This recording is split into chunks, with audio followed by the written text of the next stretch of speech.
तर दुसरीकडे मराठा आंदोलक मनोज जरांगे पाटील यांनी सुद्धा आज सकाळी जंतर मंतरवरती जाऊन विद्यार्थी आंदोलकांची भेट घेतलेली आहे। काहीही झालं तरी जंतर मंतरवरील जागा सोडू नका, वेळ पडल्यास सर्व मराठे दिल्लीत येतील असा शब्द जरांगेंनी विद्यार्थ्यांना दिलाय। विद्यार्थ्यांवरती लाठीचार्ज करणाऱ्या सरकारला उलट करण्याची ताकद आपल्यात असून पुन्हा हल्ला झाल्यास नेत्यांना महाराष्ट्रात फिरू देणार नाही अशी आक्रमक भूमिका त्यांनी घेतली आहे। सोनमजींची काळजी घ्या म्हणूनही सांगितलं। विद्यार्थ्यांनी शांत राहावं, याच ठिकाणावर शांत बसावं, आपण संसदेकडे जाऊ नये, कारण आंदोलन मोडण्याचा प्रयत्न करत असते। आज या लेकरांची, या पोरांची इथं पोरं बसलेत, यांची तळमळ आहे आणि आपल्या एखाद्या निर्णयामुळं त्यांची तळमळ मोडू नये। शांततेत जर राहिलो तर न्याय मिळतो। आम्ही शांततेचं आंदोलन महाराष्ट्रात केलं, आम्हाला माहीत होतं शांततेच्या आंदोलनात किती ताकद आहे। आपणच निवडून दिलेल्या लोकांना जर माज आला, निवडून दिलेल्या लोकांना जर त्याची जाणीव राहिली नाही तर त्याला जाणीव करून द्यायला लागती। तू आमच्या जीवावरती आहे, तुला आम्ही पाडू शकतो, गावागावात हिंडू सुद्धा देऊ शकणार नाहीत। इथून पुढच्या काळात जर हल्ला झाला तर राज्यासह देशभरात भाजपाच्या मंत्र्यालाच फिरता येणार नाहीये, इतकी भयानक परिस्थिती होऊ शकते। तर देशभरात गाजत असलेल्या नीट परीक्षा गैरप्रकार आणि जंतर मंतरवरील विद्यार्थी आंदोलनावरती लाठीचार्ज झाल्याच्या मुद्द्यावरून राज्यसभेत मोठा गदारोळ झाला। विरोधी पक्षनेते मल्लिकार्जुन खरगे यांनी केंद्रीय शिक्षण मंत्री धर्मेंद्र प्रधान यांच्या राजीनाम्याची आक्रमक मागणी करत सभागृहात गोंधळ घातला। मल्लिकार्जुन खरगेंच्या प्रश्नावरती जे.पी. नड्डांनी उत्तर दिलं।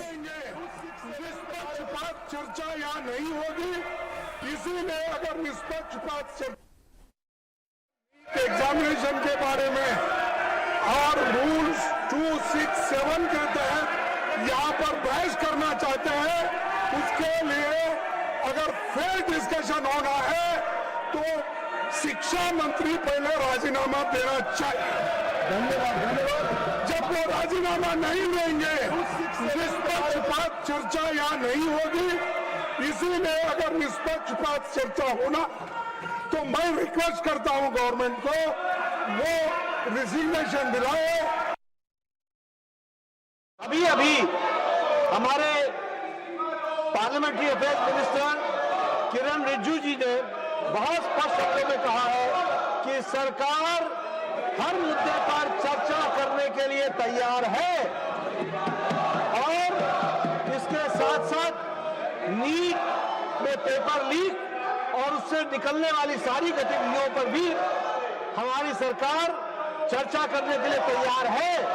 आदरणीय नरेंद्र मोदी जी के नेतृत्व में चलने वाली सरकार एक पारदर्शी सरकार है। दरम्यान जंतर मंतरवरील आंदोलनाच्या वेळेला विद्यार्थ्यांवरती झालेल्या लाठीचार्ज विरोधात दाखल केलेल्या याचिकेवरती तातडीने सुनावणी घेण्यास सुप्रीम कोर्टानं नकार दिलाय। व्हिडिओ पाहण्यात आम्हाला कोणताही रस नाही, त्यासाठी आमच्याकडे वेळ देखील नाही अशा शब्दामध्ये सरन्यायाधीश सूर्यकांत यांनी याचिकेवरती तातडीने सुनावणी घेण्यास नकार दिलाय।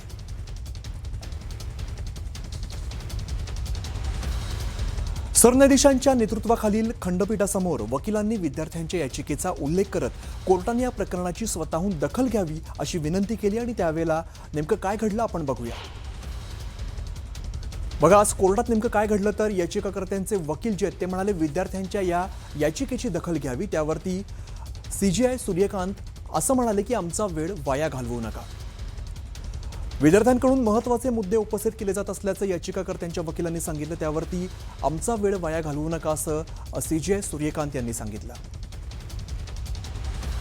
ते नीट परीक्षेचं योग्य संचालन आणि NTA मध्ये सुधारणा यांसारख्या मुद्द्यावरती बोलतायत असं याचिकाकर्त्यांच्या वकिलांनी सांगितलं। तर त्यावरती खूप खूप धन्यवाद असं सीजेआय सूर्यकांत यांनी सांगितलं। तर पोलिसांच्या कथित क्रूरतेचे व्हिडिओ देखील आहेत असं याचिकाकर्त्यांच्या वकिलांनी सांगितलं। शक्य असल्यास या प्रकरणाची सुनावणी गुरुवारी करावी, कारण विद्यार्थी अजून सुद्धा प्रभावित आहेत असं याचिकाकर्त्यांच्या वकिलांनी सांगितलं। त्यावरती आम्हाला व्हिडिओमध्ये रस नाही, आमच्याकडे पाहण्यासाठी वेळ नाही असं सीजेआय सूर्यकांत यांनी सांगितलंय।